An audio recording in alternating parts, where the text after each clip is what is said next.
Well, today is not an easy day for everyone. As you know, it's September 11th, a day that we never forget. But however, I'm here to throw in some awesome wrestling reviews for all of you if you guys enjoy pro wrestling in general. So right now we got more on ChocoPro. I believe this is 254. Once again, we got another exhibition match and two tag matches. I believe this is going to be interesting because what I'm enjoying is really fun. And of course, we got the latest events from both Tokyo Yoshi Pro Wrestling with Inspirations and DDT hosted a show dedication to Konosuke Takeshita for his 10th year anniversary. This is going to be huge. He had to wrestle two matches. And of course, we got some interesting news updates, what's been going on in the world of pro wrestling. So, let's get ready for another episode of the Deleted Wrestle Zone.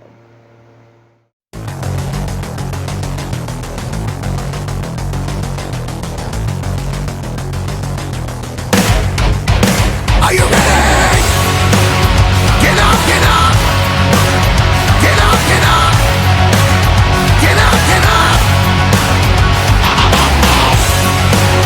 Get up, get up! Get up, get up! Get up, get up!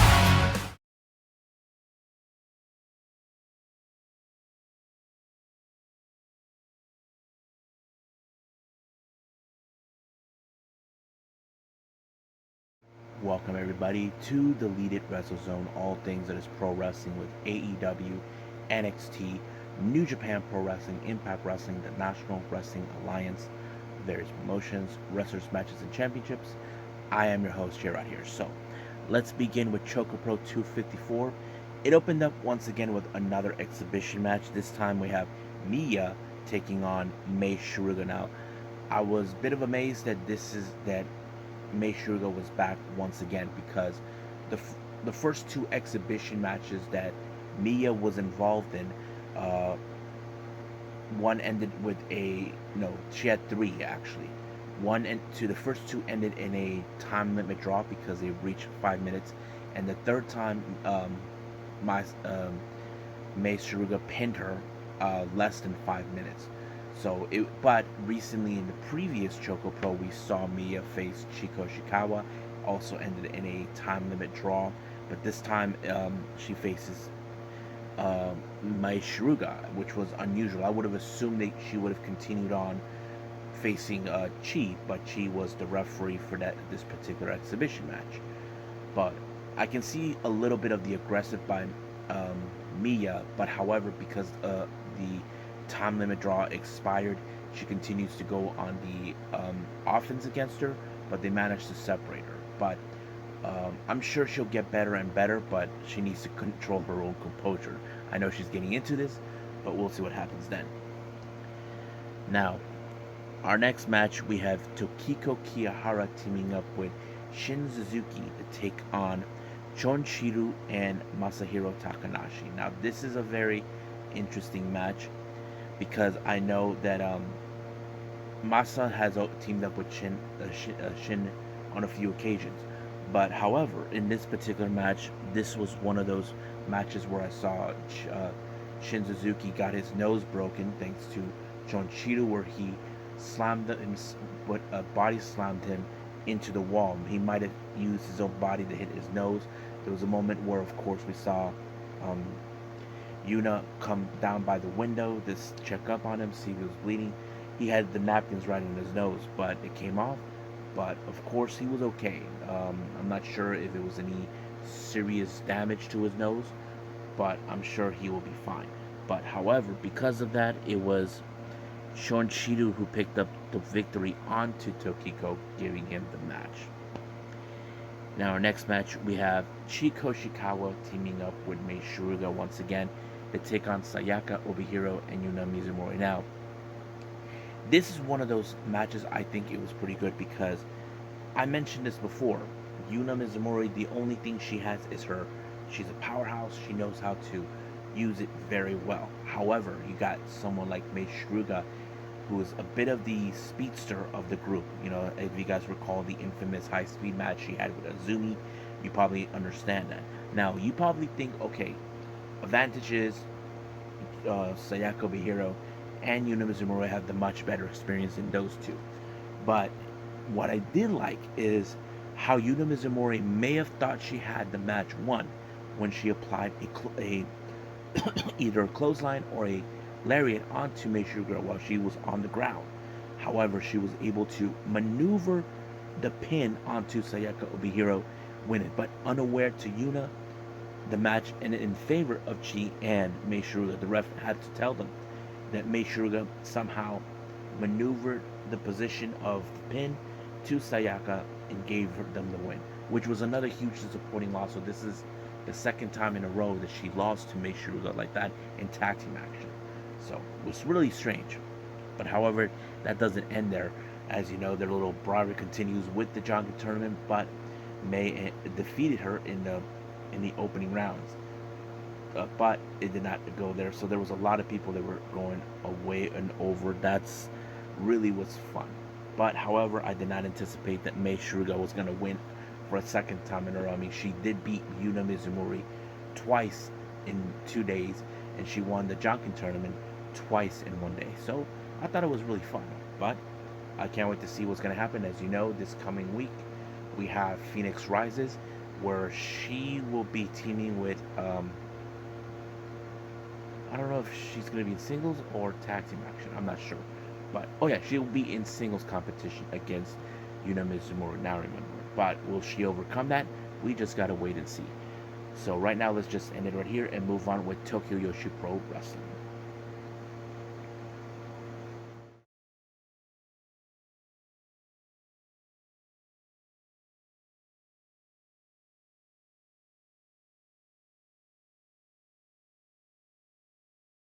Okay, Tokyo Yoshi Pro Wrestling. Now, this is only a very short one because there was only 4 matches. The reason is this because some of the girls were participating in the Konosuke Takeshita show, and I'll get to that. Our first match is singles competition. We have Aruna Neko taking on Pamada Juku. Now, to me, this particular match was very interesting because these ladies are, I don't want to say lower on these of the status in Tokyo Pro. I know they can do their part well, but however, I've been seeing, but we can say there's improvement in certain Yoshi wrestlers we have witnessed. For example, for me in this particular match, I felt Palma Juku is one of them. Now, I have seen her lose many matches, but here and there I have been seeing her winning matches. And I think that's a good thing because I don't know how long she's been with Tokyo Pro. I'm going to assume maybe a year or two or so. I'm just going to put that out there. But if anybody knows the actual answer, please comment me on that so I know for sure. But she picked up a very good win when she applied like a hot goal while Pamela Juku was like on a position with her hands and knees on the ground. She balanced herself by lifting up from Neko and then boom, landing her leg right on top back of her neck, giving her a good win. So I have to say it was really good. I can say that maybe she hasn't won her best match yet, but we know she can do a really good one. That's something we can talk about when that day comes. Now, our next match, we have the ladies coming from CML. We have Stephanie Vakir.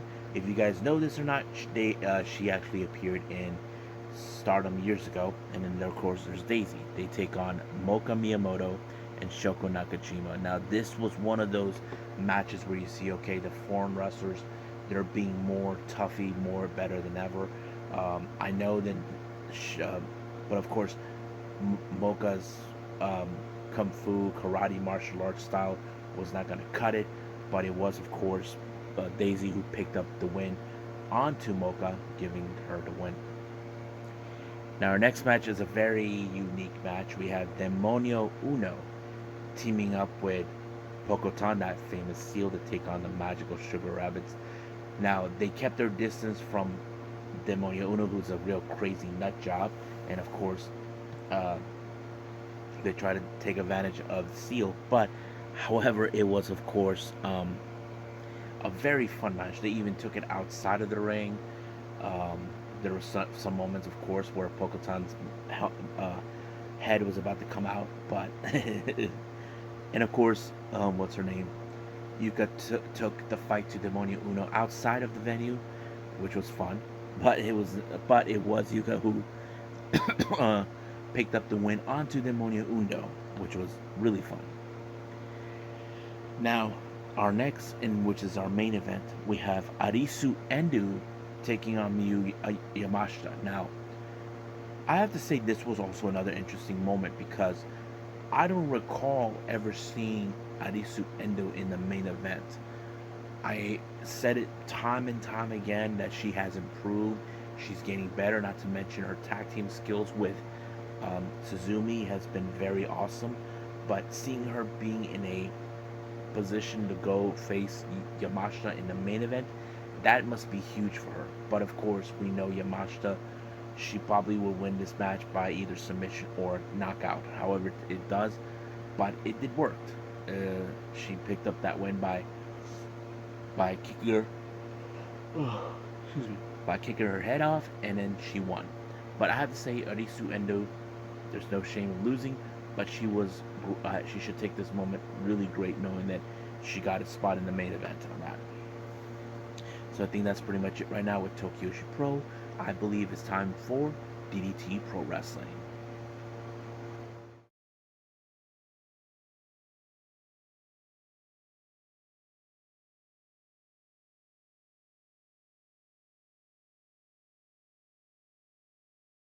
Okay, DDT Pro Wrestling with the Konosuke Takeshita um, 10th anniversary event. This took place on the 10th, same day as Tokyoshi Pro, which I failed to mention.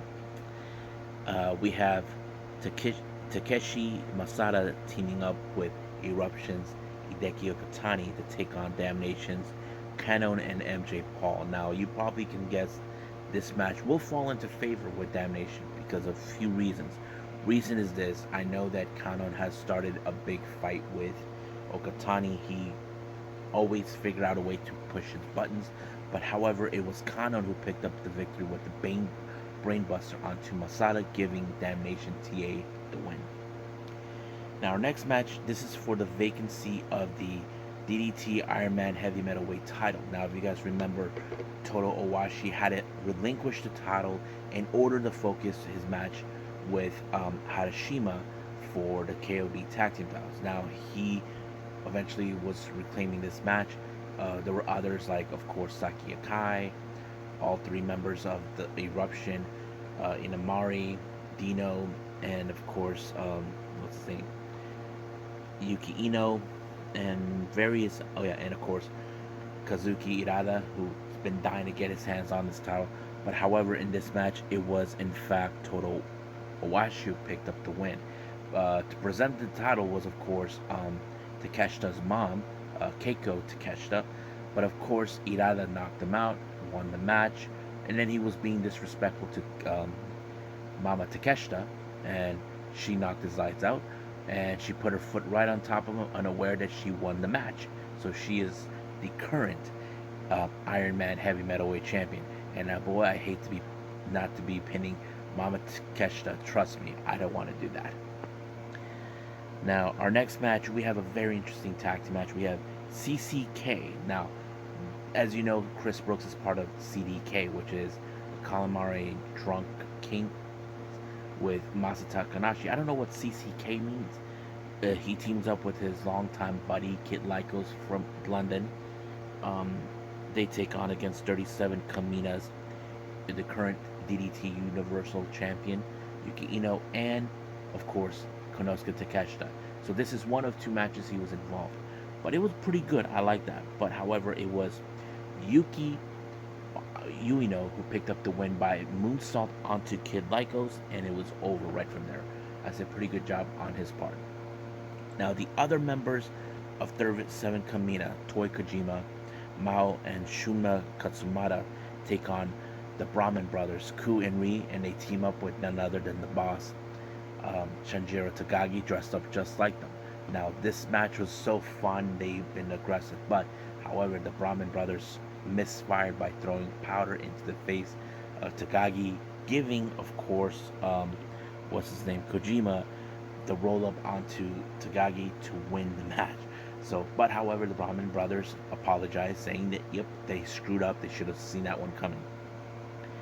Now, our next match is a very well, we have the Tokyo Yoshi Pro Wrestling girls taking their positions. We have Arisu Indu teaming up with Miyu Watanabe to take on the Magical Sugar Rabbits.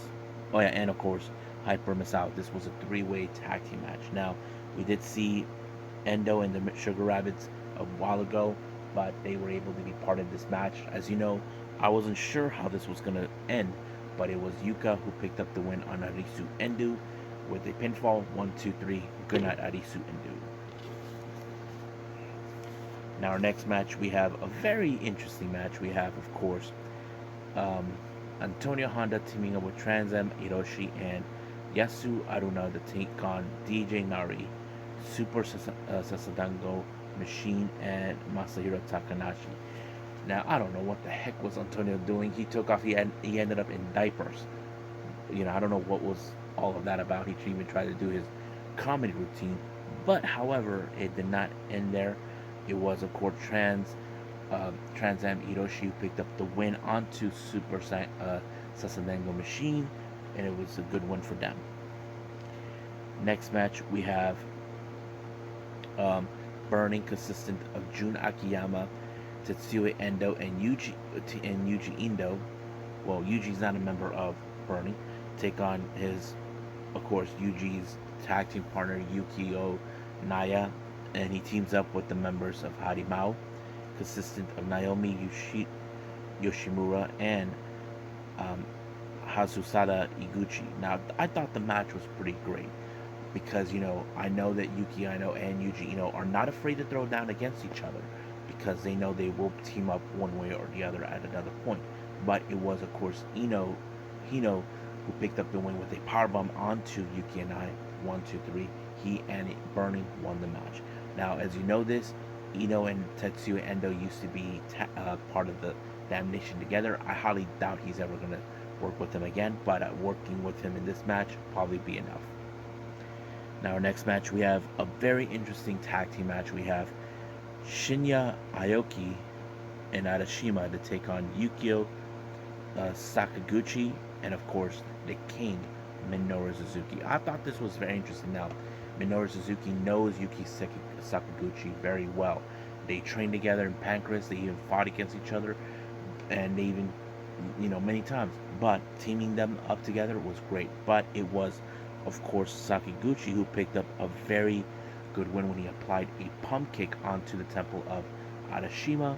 1, 2, 3. It was over. But however, Shinya Aoki and Suzuki continued to brawl, but they had to split them up one way or the other. Now, our main event, we have the leader of Damnation TA, Daisuke Sasaki, to take on the leader of 37 Kamina, Konosuke Takeshita. I thought this match was baller. Now, keep in mind, Sasaki hates Takeshita. He hates him for what he is, and he will do anything to ensure to tell the world, the screw Takeshita, he is the real star. That's always been the case. But however, Takeshita will never back down. No matter how many times he tries to cut corners, it doesn't work. But it was, of course, a German suplex that ended the match for Takeshita onto the Sasaki. 1, 2, 3. It was over. I thought this match was pretty fun, but however, the party continued celebrating with Takeshita's 10-year anniversary. I mean, this guy's amazing. I'm sure we will love to see him in the US again. So I think that's pretty much it with this particular reviews. I think it's time for news updates.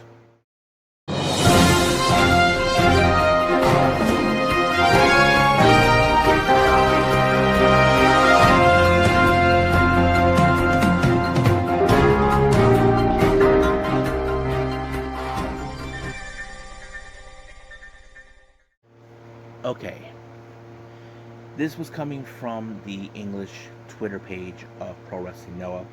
Keno have left some interesting say. He said that he's willing to let Keiji Mutoh challenge him for the GHC heavyweight title on his retirement match in the Tokyo Dome. As you remember, I mentioned this. There was a possibility that Keiji Mutoh's last official match will take place at the Tokyo Dome. That's something that was already discussed, and later it was already revealed it's going to take place on the 21st of February. So we still got a long way to go. So it's still unclear if that really has happened, because we don't know for sure how long will. As you know, Keno is going to be putting the title on the line against Keito Kiyomiya, someone that he knows too well, but we'll go from there. Now, as you know, they're West Coast Pro Wrestling has their upcoming event next month on October 8th, Ride the Lightning. There's going to be a change in the card. As you know, Debbie Malenko was scheduled to face Mio Momono, but however, due to the fact she obtained an injury, she is unable to compete. So they found her a suitable replacement for Mio, and that is none other than Queen Aminata. I have to say, it's a good, bold choice. Can't wait to see that. Now, MLW, as you know, has been on hiatus for quite some time. They just announced for an interesting matchup for the National Openweight title that Davey Richard has. It just turns out Dragon Gate's SB Kento will be challenging for that title. So this is going to be good. As you know, SB Kento's teammate Shun Skywalker challenged the young GOAT Myron Reed for the middleweight title. So that is something we're going to see somewhere down the line. Now, two things revolving with Stardom. First one is this Yoshi girl named Fuya, who's been training for the past 4 months. So basically, it's told that Azuki has been involved in her training, and she'll be making her appearance later on in October, I think on the 23rd. I'm kind of curious to see how she does. Now, as you know, she's been hanging out with the Girls of Stars. I'm not sure if she'll be a full-time member. We don't know for sure, but we'll get to that. Now, in relation to Stardom, I've been seeing photos coming up. They were talking about a possible maybe, as you guys remember, last year we saw the debut of the alter ego of Mina Shirakawa, the Bloody Angel. Now remember, the Bloody Angel was trying to get a shot of the white belt from Tam Nakano last year. However, Mina's been feeling a little bit jealousy due to the fact that, as you know, in I think in the Midsummer Champions Nagayo's event that took place not too long ago, we had 2 title matches. Of course, we had the Artist belts and the Goddess belts. Mina was at fault that she couldn't win those titles, but however, we saw Tam and Natsupoi win the Goddesses.